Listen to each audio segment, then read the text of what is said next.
Hello friends, I am back with a brand new video, and something else that is brand new is my lighting situation. I've finally fixed my lighting problem. I'm so happy. One other thing that is brand new is my Christmas lights, but not just any old regular Christmas lights. Oh no, check this out. It has its own rainbow remote. Oh, I love these. One thing that is not fixed, however, is the fact that I live on a very busy street in London. There's a car going past about every 5 seconds, so I am trying to time it so I talk in between the cars, but you might hear a couple vroom vrooms in the background of this video. Sorry. Now, I haven't been to the movies in yonkers. I think it's been maybe 5 weeks, which is really weird for me. Usually I go at least once a week, but I've just been really time poor, and to be honest, there hasn't been a lot of films that have come out that I've been dying to see. So the last movie I watched was The Joker. Crazy. Anyway, this is not going to be a review video because I haven't really got anything to review. So instead, this is going to be my most anticipated films of 2020, one per month. Now, disclaimer, I am basing the release dates on the US. I live in the UK, but it's a little easier to base it on the US release dates because I think they're a little bit more universal. I think. I don't know. Anyway, roll tape. Okay, so it is January, it is the new year. Let's start with a bang, Bad Boys for Life. It has been 16 years since we got the last Bad Boys film, and now Marcus and Mike Lowry are back. There's no doubt going to be lots of hijinks and lots of grade A banter and lots of explosions. I mean, Michael Bay's not actually directing this one, so there might be not as many explosions, but the dynamic between Will Smith and Martin Lawrence is enough to guarantee a fun time at the cinemas. I'm here for it. In 2014, we got Birdman, or The Unexpected Virtue of Ignorance, and in February next year we're getting another film with the word bird in it that also has an overly long title, and that is Birds of Prey and the Emancipation of One Harley Quinn. This is of course the follow-up film to the disaster that was Suicide Squad. Now, I actually really love Margot Robbie and I think she does a good job playing Harley Quinn, but I'm a little nervous about this film. The trailer, I think, looks kind of terrible. It looks quite cheesy. I really hate the voiceover. I mean, we've got a different director this time round, Catherine Yan, I think her name is, so maybe it's not going to be Suicide Squad 2, but I'm a little bit apprehensive based on the trailer alone. But I will say that the costume design is fabulous.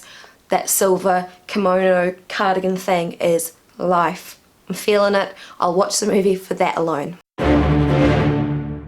I really liked A Quiet Place. In fact, it holds quite a special place in my heart because it happens to be the very first film that I reviewed on this channel all those years ago, or like 18 months ago. I don't know. I've lost the concept of time living in London. However, I did believe personally that it finished exactly where it should have.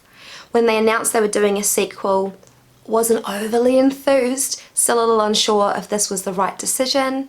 Having said that, there are definitely some intentional unanswered questions in the first film, which makes me believe that John Krasinski wrote the first film knowing he'd do a sequel. So hopefully that means he's planned it out well, and A Quiet Place Part 2 is going to be a good film. Terrible name though. A Quiet Place Part 2. The 25th film in the Bond franchise, and the last one with Daniel Craig before we're introduced to a new Bond, is No Time to Die. Now, usually I wouldn't get overly excited about seeing a new James Bond film. To me, they're kind of like the Mission Impossible films in that I'll always go to the theatres to see them, I'll always have a fun time, but I'm not counting down the days until they're released. No Time to Die is a little different in that there are two people that are connected to this project who I am a huge fan of. The first one is director Cary Joji Fukunaga, and the second being Phoebe Waller-Bridge. Now, if you don't know who these people are, Kari Joji Fukunaga is the genius behind True Detective Season 1 and the mind melt that is the TV show Maniac, which was on Netflix, and Phoebe Waller-Bridge is the absolute legend behind the TV show Fleabag. What a duo these two are. I cannot wait to see what they've put together. The personal history of David Copperfield is brought to us by Armando Iannucci, aka the King of Satire himself. He is the brains behind In the Thick of It, The Death of Stalin, and the TV show Veep, which is one of my all-time favourites. Also, Tilda Swinton is in this movie, so I am sold, and so should you be. I saw the trailer for this film and I thought it was about the magician, David Copperfield, and I was so confused. So confused. Firstly, I was like, okay, so they've cast Dev Patel, who's somebody of Indian heritage, in the role of like a white dude. Interesting choice, but I'm on board. And then I was like, but why is it set in the 1800s? So weird. And then I found out, turns out David Copperfield is also a Charles Dickens character. I feel so uneducated. June is definitely a tricky one because there are a lot of films coming out in June next year that really tickle my fancy. We've got the Top Gun sequel, which we're getting 2.5 decades, I think, after the original. There's In the Heights, which is the movie adaptation of the musical by Lin-Manuel Miranda. But my pick for June is going to be the new Pixar film Soul. The film stars Jamie Foxx as Joe Gardner, who is a jazz musician whose soul gets separated from his body after an accident. The movie's directed by Pete Docter, who did Monsters Inc. and Inside Out, and it's also got characters voiced by Tina Fey and Daveed Diggs, so I'm definitely on board with this one. Tenet. It's a thriller. It's directed by Christopher Nolan. That's all I know. That is all I have to know. Next. So I have a confession to make. I am reasonably confident that I've never seen Bill and Ted's Excellent Adventure. Like, I can visualize certain scenes from that movie and its sequel, but I feel like I've probably just seen those in like YouTube clips or referenced in other movies. I don't think I've actually watched the film. Now we're getting the sequel, Bill and Ted Face the Music, which is about middle-aged Bill and Ted having to create a song that is going to save the universe. It sounds absolutely bonkers. I will definitely be watching the first two movies prior to the release of this one in August though. I promise. Last Night in Soho is the next offering from one of my favourite directors of all time, Edgar Wright. Now, there's not a lot of information about this movie out there as yet, other than it's a psychological thriller set in London. Thomasin McKenzie and Anna Taylor-Joy have been cast in this movie. Both of those young actresses are absolutely wonderful.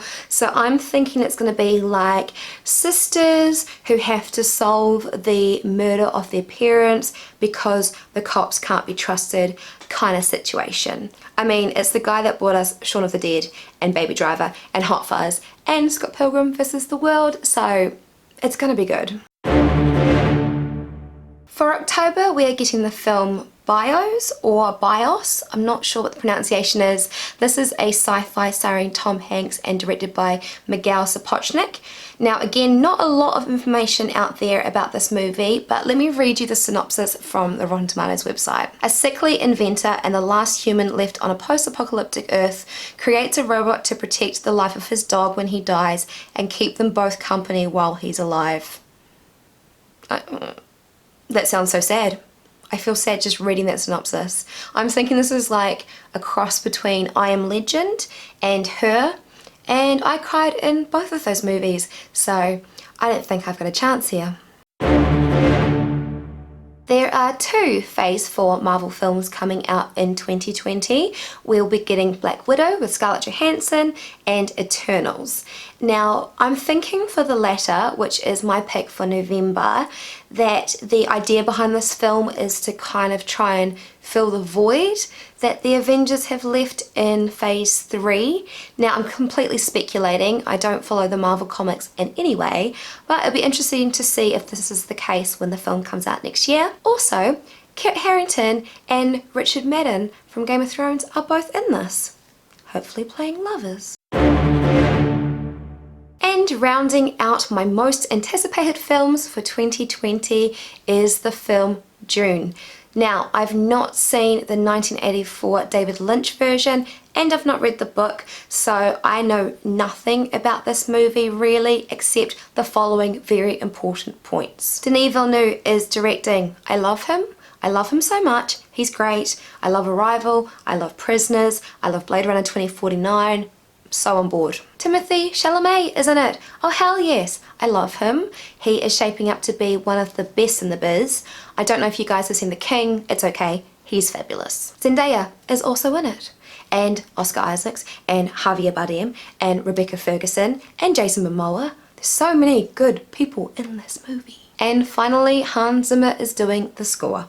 Winner, winner, chicken dinner. And that about does it for my 12 most anticipated films of 2020.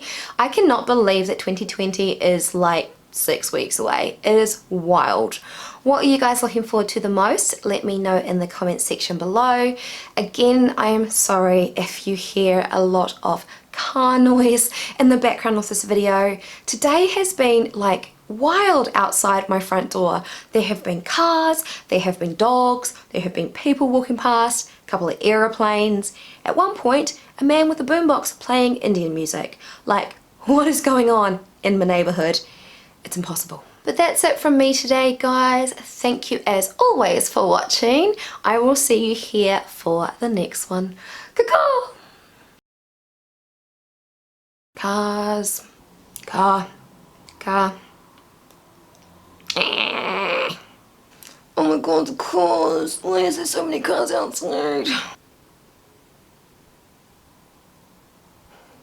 just gonna wait it out. Wait for the cars to go. Another one. People need to change their mufflers in this country.